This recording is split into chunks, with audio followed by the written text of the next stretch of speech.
So things got off to a gloomy start for the third and final day of the Rugby Sevens World Cup. And we're not only talking about the wet and windy weather conditions at Cape Town Stadium. Fans have been left disappointed by host South Africa's performance. Let's touch base with Natalie, Malgas, who's at the stadium that is bursting with colour in spite of the disappointment. What are fans telling you, Natalie? Well, Dudu, it did take some time for the fans to trickle into the stadium today. As you mentioned, the weather was less than desirable. It's been wet, it's been gloomy, and South Africa's play on the field matched that kind of mood.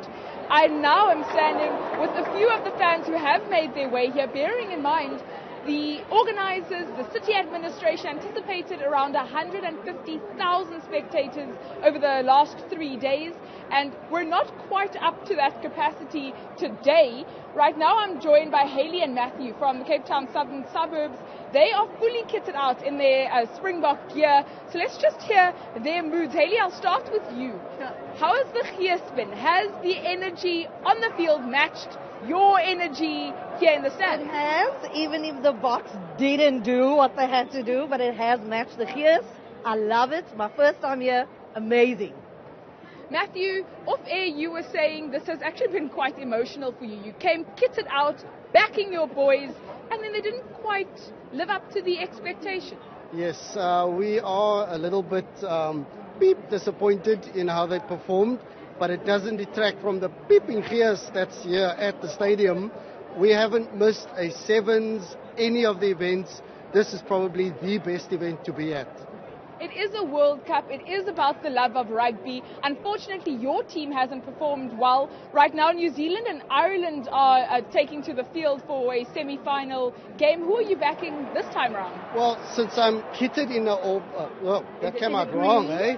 Since I'm kitted out in green, I'm going to support Ireland, and hopefully they'll take it away from the Kiwis. Just to go back to the Blitzbox performance, this is Neil Powell's last showcase. The idea was that we go out in a blaze of glory. Are you disappointed at that? Do you think he's perhaps disappointed at that? Yeah, I think he would be. I don't think all the pieces came together for him. So as a supporter, you'd want to give him a pretty decent farewell. But yeah, I reckon the Springboks will come back, or the Blitzbokke will come back. They do have one more game a little later, so do the women's side. Will you still be cheering for them, or have you written them off at this point? I would never write off the Springboks. How dare you say that? We will support them till the end, and to that extent, we've taken Monday off because we know we're going to the wall.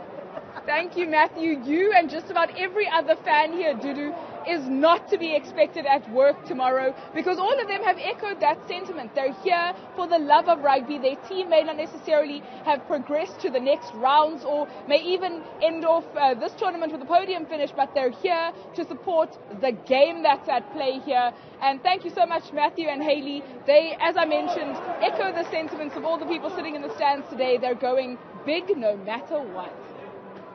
Patriotic South Africans. Thank you very much. Natalie, Malgas, coming to us from Cape Town Stadium.